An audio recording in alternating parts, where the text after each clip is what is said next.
Hi guys, DevilHunterXYZ, and I got myself another movie review. And I guess before kind of getting into this, as like I said, over the past few times I've been doing these movie reviews, I've kind of been testing new formats, new things out, and I've kind of been playing around a little bit. But I think now I've kind of more gotten something kind of permanent for the time being. At least I'm hopefully it'll be permanent. But for right now, I'm going to try to structure it kind of similar to how I used to do the good and the bad videos on my second channel. So in a similar format, kind of like that.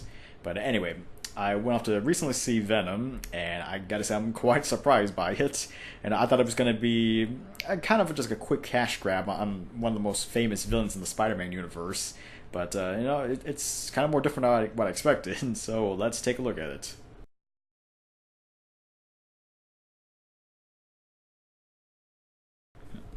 Well, as the movie opens up, you see a space probe crash landing back down to Earth, which belonged to an organization, a corporation known as Life Foundation, which kind of focuses on bioengineering. And the CEO, Carlton Drake, manages to retrieve the samples brought back by the crew and kind of dubs them as symbiotes or symbiotic life forms. And while there, he was basically testing out how these symbiotes react into in the human world, and finds out that they need hosts in order to survive. So he starts to begin testing. And then you jump forward to Eddie Brock and his fiance, and apparently Eddie Brock is a journalist, and his fiance is an attorney trying to win for the defense of Life Foundation for their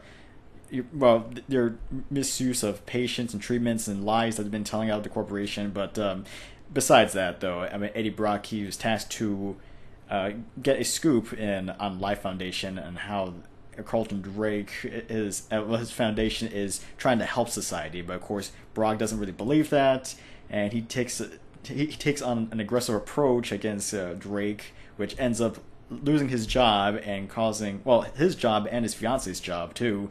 And at that point, they end up breaking their relationship.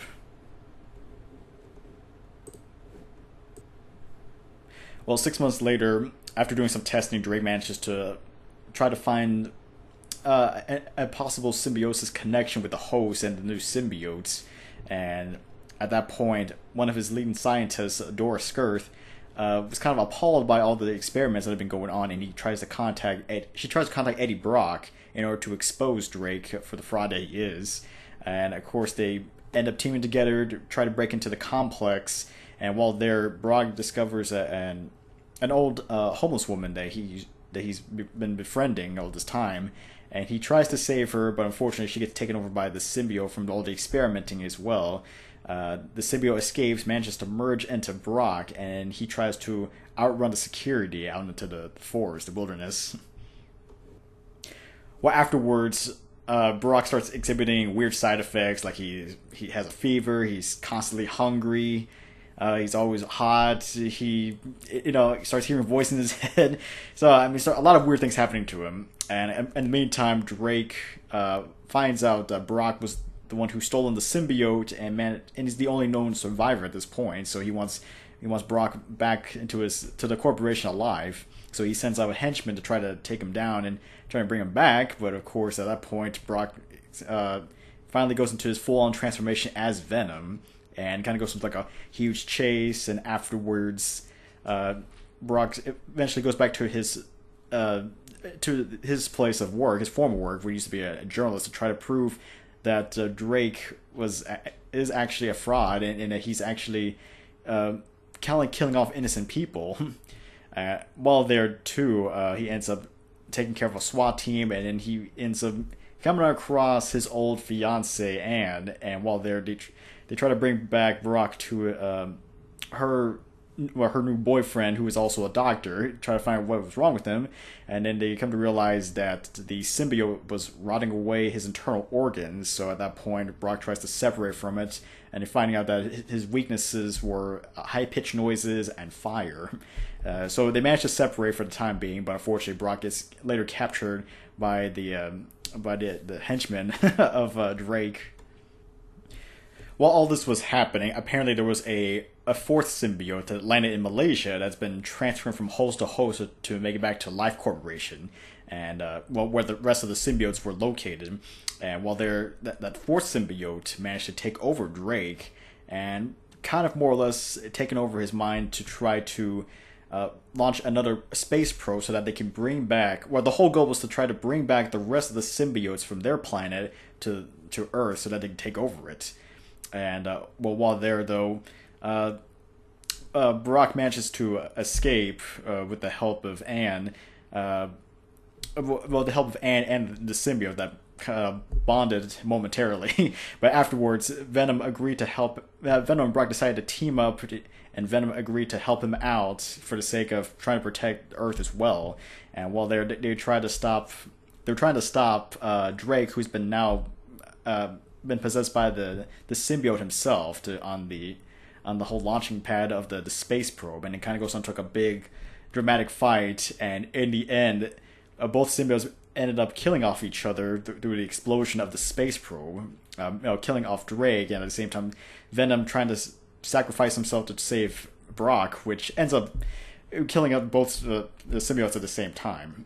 But afterwards, it's later revealed that Venom, I guess a piece of Venom, still manages to survive, and now he's taken over Brock once again in secrecy.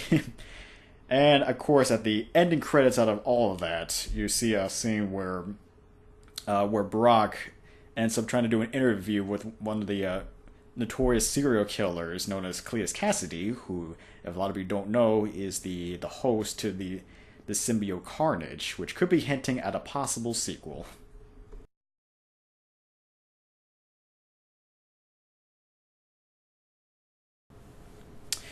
Well, the good about this movie, for one thing, I could say I do like the balance between it has with the action and the comedy bits. I know I usually don't prefer comedy bits in a lot of movies, but for a Marvel movie, I mean, it would make sense to me. I mean, having comedy in a Marvel movie, it seems kind of more of like a standard, really. Well, obviously, it works a lot better than having comedy in a Star Wars movie, which to me that just seems totally out of place. But here, I actually think it works out pretty well here. It kind of takes a break from sometimes after a whole bit of action, it takes a break, kind of does some funny moments of the interaction between Venom and Brock. So it kind of goes bounces back and forth, which I do like. I do like the balance between that. Second, I had to say I do like the appearance of Venom this time around, as it does. With the CG, I mean, it does look organic. The creature, the symbiote itself, it does look pretty organic compared to how it was like in Spider-Man 3, back when they show off Venom, which to me it looked kind of more. It kind of looked more plasticky, I guess. Well, almost like it's just like another suit over a human. So it just didn't really seem that natural back then. But also besides that, I do like how Venom is pretty menacingly looking, even more so to the point where, I mean, he could be like an anti-hero, a good guy or a bad guy, depending on how you look at it. And of course, also like the fact that his powers kind of seem to range. I mean, it can go anywhere from maybe having stabbing weapons, to having shields, to kind of attacking in multiple directions without having the host being aware of it. So, I mean, it's almost like the suit kind of acts on its own free will. Well, it does act on its own free will. So whether or not the host even is aware of anything or not. And I guess the third thing I really think I do like is the whole relationship between Brock and Venom. As we never got that at all in Spider-Man 3, considering Venom was only in that movie for 10 minutes. But I mean, I do like the fact that we do get time to actually have some reaction, some relationship moments between the symbiote and the host, like how they correspond to one another, like the fact that Venom kind of knows the inner thoughts of Brock and what kind of turmoil he's been going throughout his life, and they kind of seem to almost like being two halves of a single coin. They kind of go well in hand to hand with each other, and I do like that.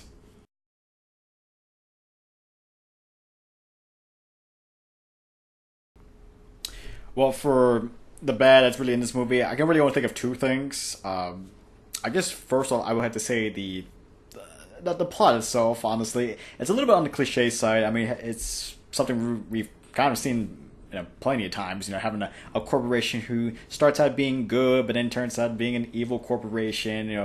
And having the hero who is pretty much a nobody that really no one doesn't care too much about, ends up becoming a superhero and ends up having to stop the corporation or the head of the corporation from doing something completely evil. I mean, it's already been done, honestly. And if you're looking for, I guess, like a really decent plot story, you're not gonna really find it here. And then second, I would have to say is, even though I do like the Venom design, the thing obviously a lot of people are also addressing is the fact that there's no spider design on his chest. If for those who have ever grew up with, watching Spider-Man, classic Spider-Man, or reading the comics, that Venom also has like a spider insignia on his chest as well.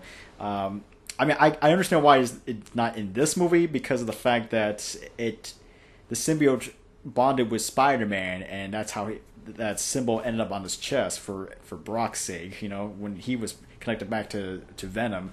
Obviously, there's no connection to Spider-Man in this, but I'm also kind of wondering, if they were ever going to make a sequel to this, which again the ending credits kind of hinting towards that. Could there be a possible connection to the Spider-Man movies themselves, or like the Spider-Man character, like making this take place in the Spider-Man universe? I mean, I'm not really sure, but it could be like a sort of thing that I wish they could have addressed further on.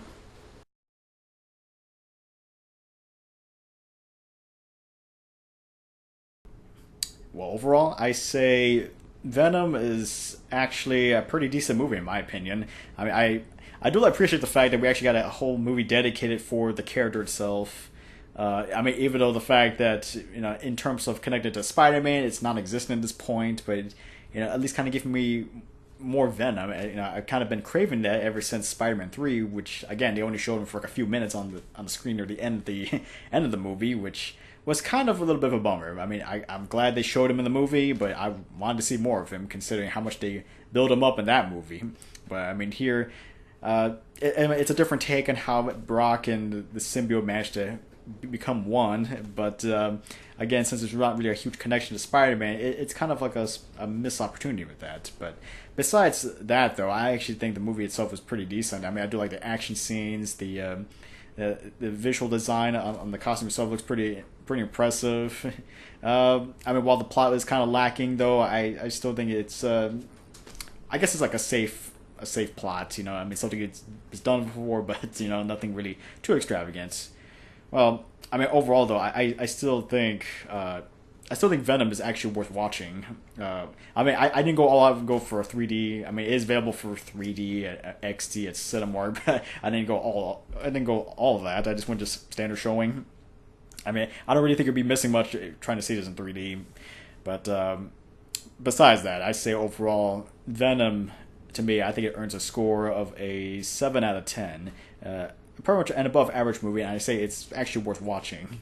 And especially for those who've always wanted to see more of Venom, or grew up liking Venom as one of Spidey's true nemesis, I'd say it's actually not too bad of a movie to watch. Well, guys, this is DevilHunterXYZ, and until next time.